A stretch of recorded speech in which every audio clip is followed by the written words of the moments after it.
automate, automate,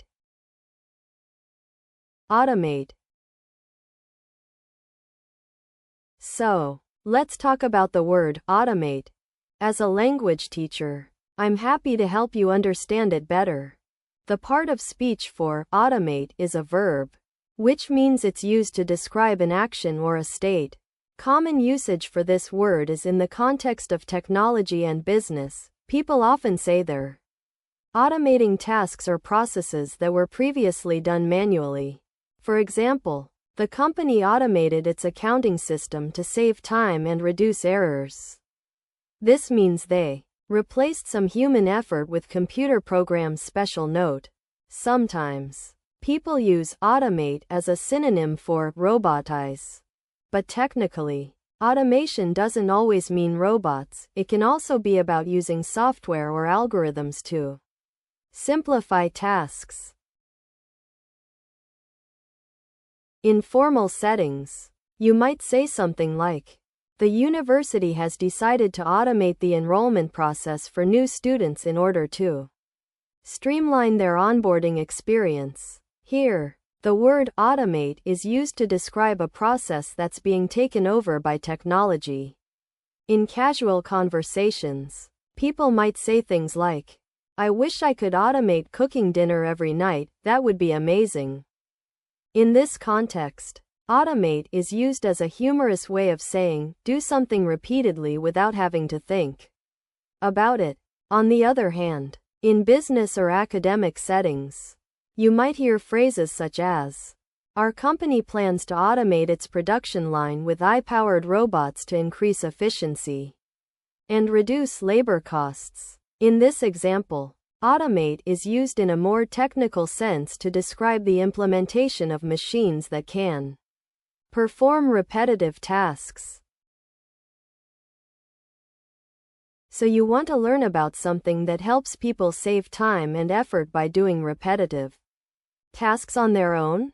It's like having a super efficient helper that can perform tasks without getting tired or making mistakes.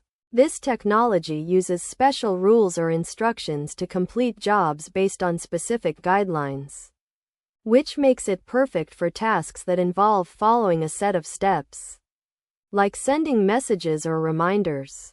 You might also hear people talking about similar concepts like robots or software. But what I'm describing is more about using preset instructions to make things happen, rather than having someone physically do them. It's really useful for busy people who want to get more done in less time. And it can even be used in business settings to help with customer service or other tasks. Bias. Bias. Bias. Let's talk about the word bias. The part of speech for bias is a noun, which means it refers to a person, place, thing, or idea. In common usage, bias usually refers to a prejudice or an unfair viewpoint that influences someone's judgment or opinion. For example, you might say, "I try not to let my personal bias influence my decision on this matter." It can also refer to a systematic error or distortion in research or data collection, as in, the study's results were affected by methodological bias. Special notes about its usage. It's essential to note that bias can have a negative connotation, implying an unfair or prejudiced attitude. However, in some contexts, like statistics or engineering, bias simply refers to a measure of difference from the expected value, without any emotional tone. As a language learner, being aware of this nuance will help you use bias accurately and effectively in your conversations.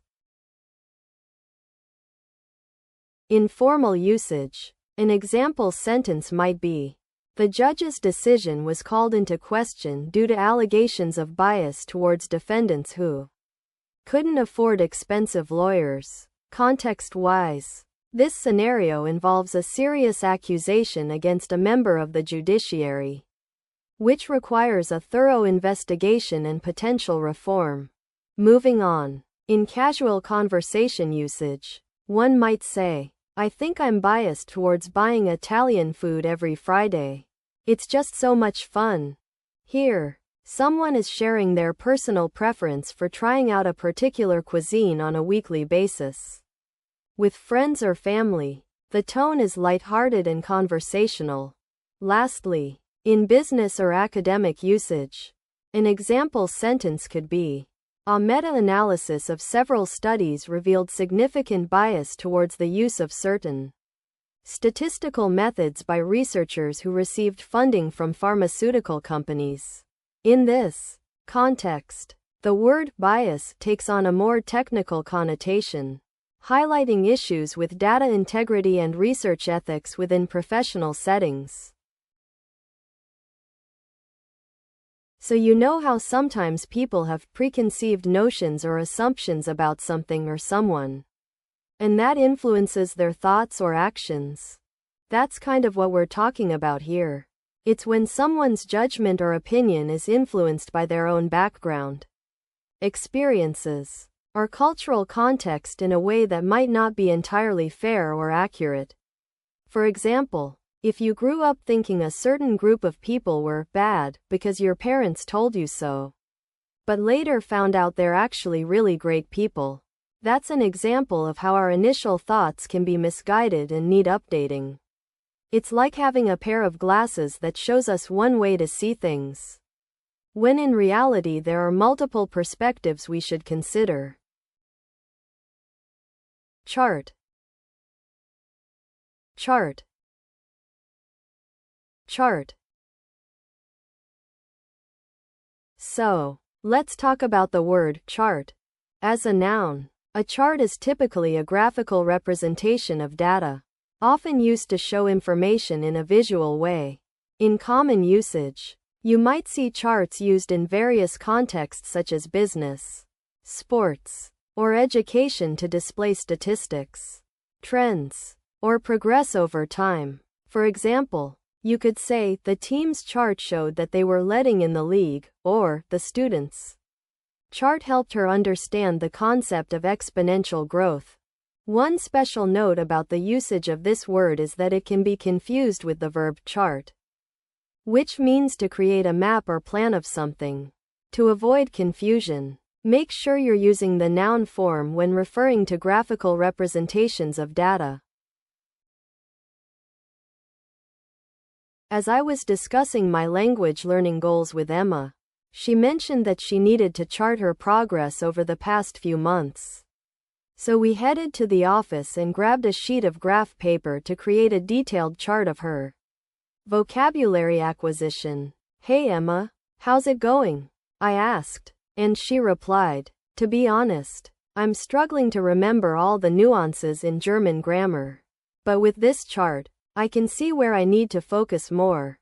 In contrast, when our teacher Mrs. Johnson was explaining the concept of economic growth to her class, she wrote a complex chart on the board to illustrate the relationship between GDP and inflation rates. You see, as you can see from this chart, a 5% increase in GDP usually corresponds to a 2 to 3% rise in consumer prices.